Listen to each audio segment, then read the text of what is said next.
નમસ્કાર. ક્યારેક તમે ધ્યાન આપ્યું છે આપણી ચહેરા માટે તો મોંઘી મોંઘી ક્રીમ, સિરમ અને બ્યુટી પાર્લરનો પણ ખર્ચ કરી દઈએ છીએ, પણ જ્યારે એડી ફાટી જાય છે ત્યારે આપણે એને અવગણતા હોઈએ છીએ. અને ધીમે ધીમે આ એડી એટલી બધી ફાટી જાય છે કે ત્યાં અસહ્ય દુખાવો થાય છે, ચીરામાંથી લોહી નીકળતું હોય છે અને એના કારણે શરમ પણ અનુભવાય છે. આજે હું તમને એક એવો સરળ ઘરેલું ઉપાય બતાવવા જઈ રહી છું, જેની અંદર કોઈ મોંઘી ક્રીમ નથી, એની કોઈ સાઈડ ઇફેક્ટ પણ નથી. તમારે ફક્ત લેવાનું છે નારિયેળનું તેલ અને એની અંદર તમારી એક સિક્રેટ વસ્તુ નાખવાની છે. આનો ઉપયોગ કર્યા પછી તમે હેરાન થઈ જશો કે આટલું સારું રિઝલ્ટ આપે છે આ વસ્તુ. મિત્રો, ફાટેલી એડી થવાનું મુખ્ય કારણ બહારનું સૂકાપણું નથી. આયુર્વેદ એવું કહે છે, જ્યારે શરીરની અંદર વાત દોષ વધી જાય છે ત્યારે ત્વચાનું સૂકાપણું વધી જાય છે.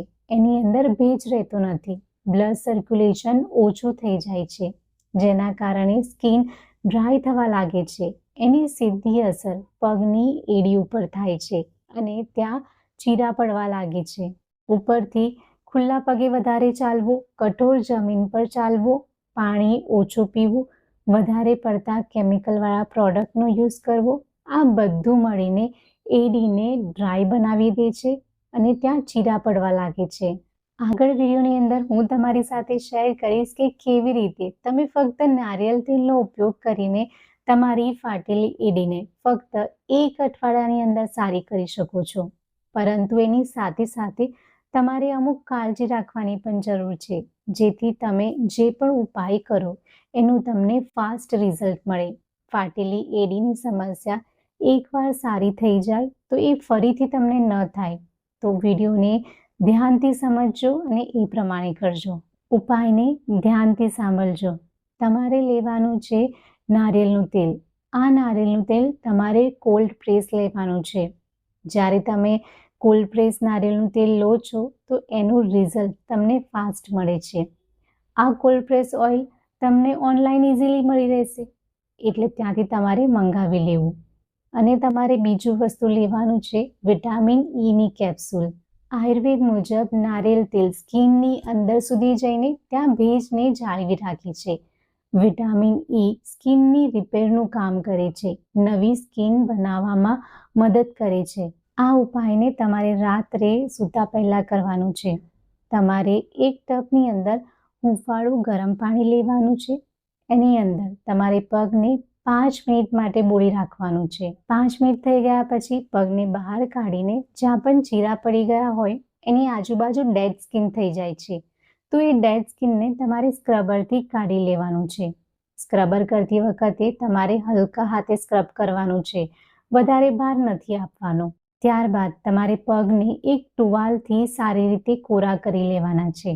પછી એક વાટકી લઈ લેવી, એની અંદર તમારે 1 ચમચી નારિયેળનું તેલ નાખવાનું છે અને એની અંદર તમારે 1 થી 2 ટીપા વિટામિન ઈ કેપ્સ્યુલના નાખવાના છે.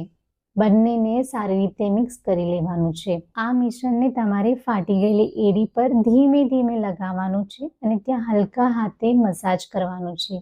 જ્યાં તમને વધારે ચીરા હોય ત્યાં તમારે વધારે ધ્યાન આપવાનું છે. તેલ લગાવ્યા બાદ તમારે તરત સૂઈ નથી જવાનું. 5 મિનિટ માટે તમારે પગને ખુલ્લા રાખવાના છે, જેથી જે પણ તેલ હોય એ સારી રીતે એડીની અંદર એબ્ઝોર્બ થાય અને એ ત્યાં પોતાનું કામ કરે. 5 મિનિટ બાદ તમને એડી ડ્રાય લાગે તો ફરીથી તમારે થોડું નારિયેળ તેલને લગાવી દેવું. પછી તમારે મોજા પહેરી લેવાના છે. મોજા પહેરીને તમારે તમારા પગને આરામ આપવાનો છે. મિત્રો, આ એક નાનો સ્ટેપ છે, પણ 2 થી 3 અઠવાડિયામાં એડીની ડ્રાયનેસ ઓછી થવા લાગે છે.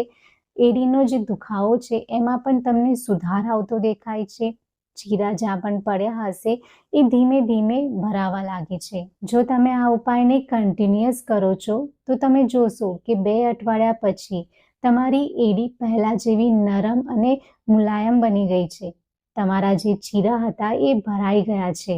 ત્યાં તમને ખૂબ જ આરામ થઈ ગયો છે. હવે ચીરા સારા થઈ ગયા પછી તમારે ત્યાં અટકી નથી જવાનું, કારણ કે જો તમે કાળજી નહીં રાખો તો આ સમસ્યા વારંવાર થઈ શકે છે. સૌપ્રથમ ખુલ્લા પગે તમારે વધારે ન ચાલવું જોઈએ. બની શકે તો ઘરમાં પણ તમારે મુલાયમ ચપ્પલ પહેરવા જોઈએ. દિવસભરમાં પૂરતું પાણી પીવું જેથી તમારું બોડી હાઇડ્રેટ રહે, કારણ કે અંદરથી ભેજ રહેવો ખૂબ જ જરૂરી છે. જો અંદરથી ભેજ નહીં હોય તો તમે કોઈ પણ ઉપાય કરી લો, એનો તમને કોઈ જ ફાયદો નથી થતો. અને ત્રીજું, વધારે પડતા ગરમ પાણીથી પણ પગને ન ધોવા જોઈએ.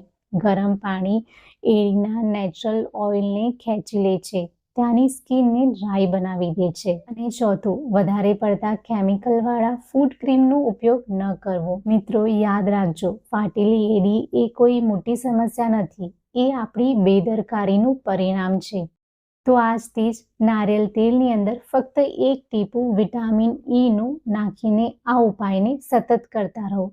તમે જાતે જ ફેરફાર અનુભવશો. જો તમને માહિતી ઉપયોગી લાગી હોય તો વિડીયોને લાઈક કરજો, શેર કરજો અને કમેન્ટમાં જરૂર લખજો કે તમે ક્યારથી આ ઉપાયને શરૂ કરો છો. જો તમને આ ઉપાય કર્યા પછી સારું રિઝલ્ટ મળે તો કમેન્ટમાં આવીને ફરીથી લખજો, જેથી બીજા બધા પણ એનો લાભ લઈ શકે. આવી જ ઘરેલું અને આયુર્વેદિક માહિતી માટે સ્વસ્થ જીવન ચેનલને સબસ્ક્રાઇબ કરવાનું ભૂલતા નહીં.